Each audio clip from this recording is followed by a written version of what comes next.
Hello friends, welcome back to my channel जिसका नाम है एम होम साइंस इंडिया। और आज मैं आपके लिए लेके आई हूँ कुछ ऐसे क्वेश्चंस जो आपके होम साइंस से रिलेटेड सभी एग्ज़ाम के लिए बहुत ज़्यादा इम्पोर्टेंट है।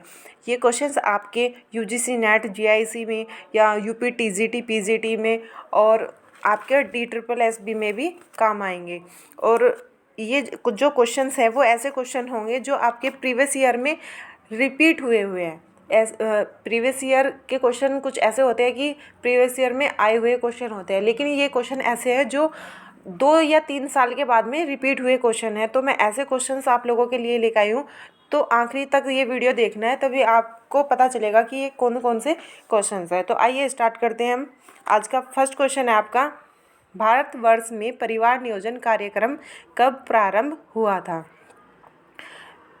तो आप इसमें खुद भी बता सकते हैं कि जो ये परिवार नियोजन कार्यक्रम था ये किस लिए शुरू किया गया था।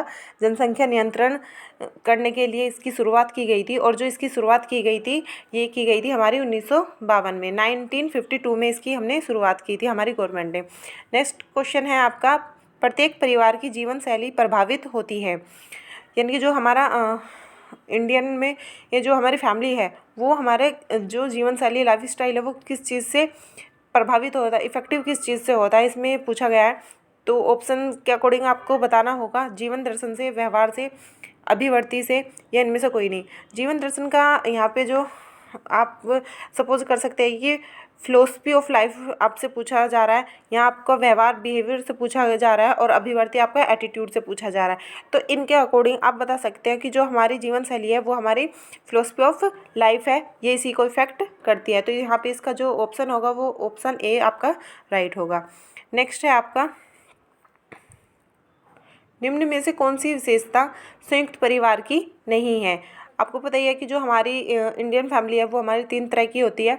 इसके बारे में हम आगे बात करेंगे। अभी आपसे पूछा गया है कि कौन सी विशेषता, यानी कि जो करेक्टरिस्टिक्स होते हैं, जो आपकी विशेषताएं होती है वो हमारे संयुक्त परिवार की नहीं है। सामूहिक निवास, ये तो इसकी सबसे बड़ी विशेषता होती है कि सामूहिक निवास हम लोग करते हैं संयुक्त फैमिली में। व्यक्तिगत स्वतंत्रता, परिवार के सारे सदस्य एक साथ रहने के साथ साथ उनमें स्वतंत्रता होती है कि वहाँ कुछ भी करने की आज़ादी होती है, यानी कि आप जो डिसीज़न है वो ले सकते हैं और उसमें सभी की सहमति होनी चाहिए। तो ये भी आपका सही होगा। सभी व्यक्तियों द्वारा अर्जित धन एक ही स्थान पर एकत्रित करना, अभी हम इस ऑप्शन को छोड़ देते हैं। नेक्स्ट है आपका पारंपरिक अधिकार एवं कर्तव्य, यानी कि जो पारंपरिक अधिकार और कर्तव्य होते हैं वो भी हमारा संयुक्त परिवार के द्वारा लिए जाते हैं। लेकिन जो आपका थर्ड ऑप्शन है,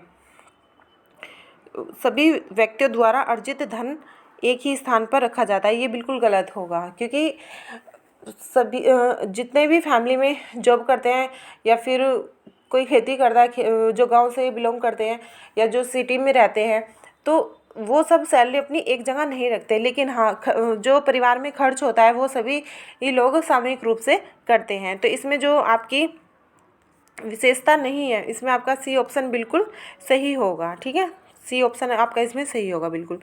नेक्स्ट है आपका, समाज का निर्माण करने वाली प्रथम इकाई कौन सी है?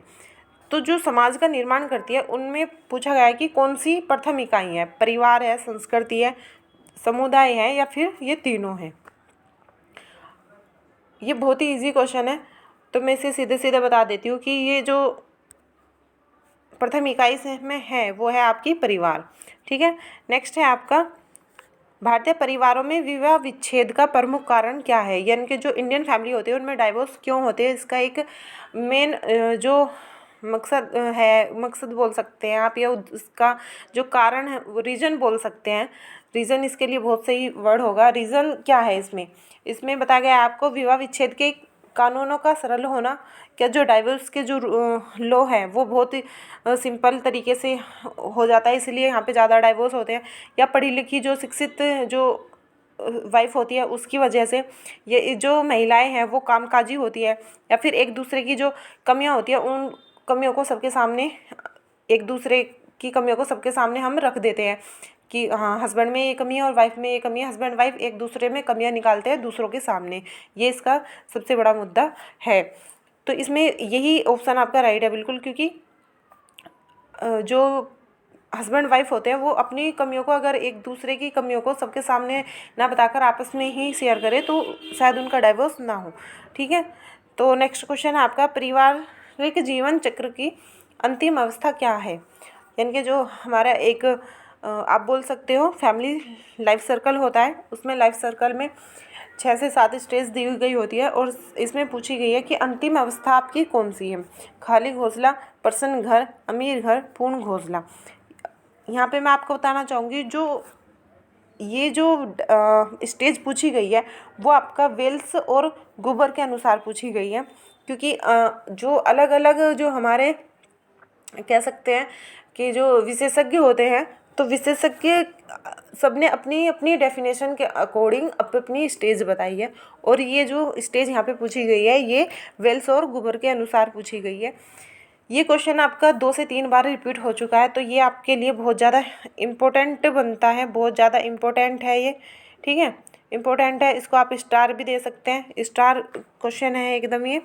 तो इसमें जो अवस्था है वो आपकी अवस्था है नेक्स्ट लास्ट वाली पूर्ण घोंसला। अब ये पूर्ण घोंसला अवस्था जो है वो होती क्या है, इसे आप समझने के लिए समझ सकते हैं कि जो 6 साल के जो बच्चे होते हैं और या फिर जो उससे ज़्यादा यानी कि 6 साल से कम के बच्चे इसमें इंक्लूड नहीं होते, वो इनको नहीं गिना जाएगा इसमें 6 साल के बच्चों को।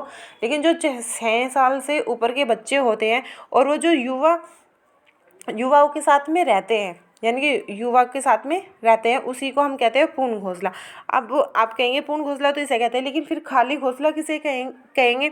खाली घोंसला कहते हैं जिस घर में बच्चे तो नहीं है लेकिन जो घर का मुखिया है वो काम करता रहता है, यानी कि घर में बच्चे तो है लेकिन उस समय वो घर पर नहीं है, उस समय वो घर पर नहीं है, इसलिए उसे पूर्ण घोंसला कहते हैं। ठीक है, तो इसका जो राइट ऑप्शन होगा वो आपका डी होगा। नेक्स्ट बात करते हैं हम, वह परिवार जो अपने पर्यावरण के साथ निरंतर परस्पर संबंधित रहता है क्या कहलाता है?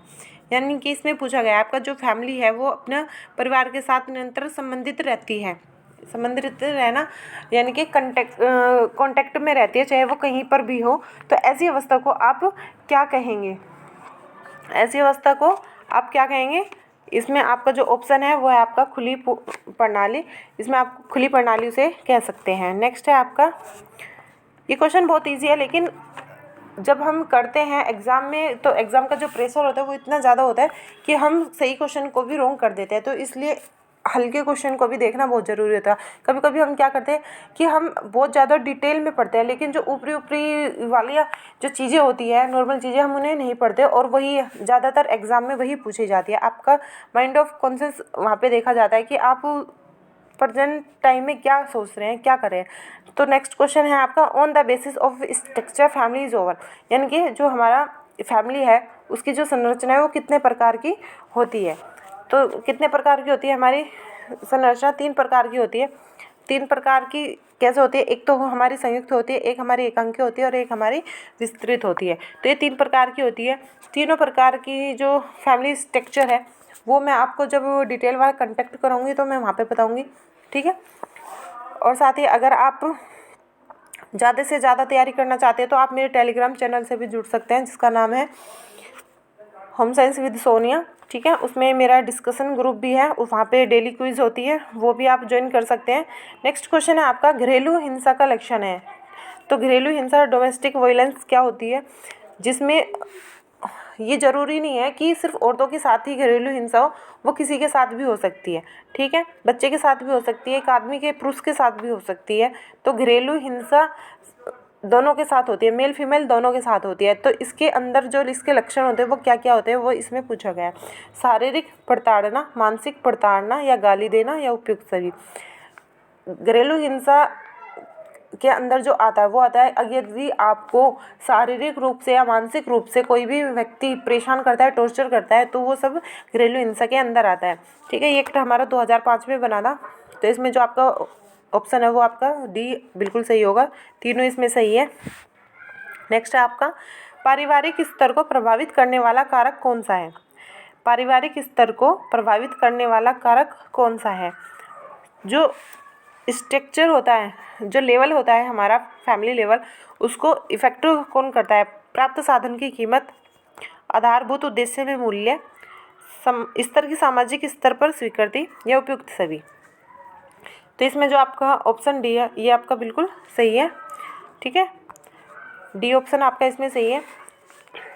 अब अगर आपको ये सारे क्वेश्चन आपने अच्छे से कर लिए तो प्लीज़ शेयर कीजिएगा मेरे वीडियो को और बताइएगा कि आपको जो आज के क्वेश्चन है वो कैसे लगे। ये क्वेश्चन आपके यूजीसी नेट से रिलेटेड, जीआईसी से रिलेटेड, DSSB से रिलेटेड, टीजीटी पीजीटी से, सभी से मैंने ये क्वेश्चन प्रीवियस ईयर से लिए हैं, अलग अलग क्वेश्चन पेपर्स में से लिए हैं। और ये जो मेरा चैनल है टेलीग्राम वाला, उस पर मैं क्विज़ भी कराती हूँ।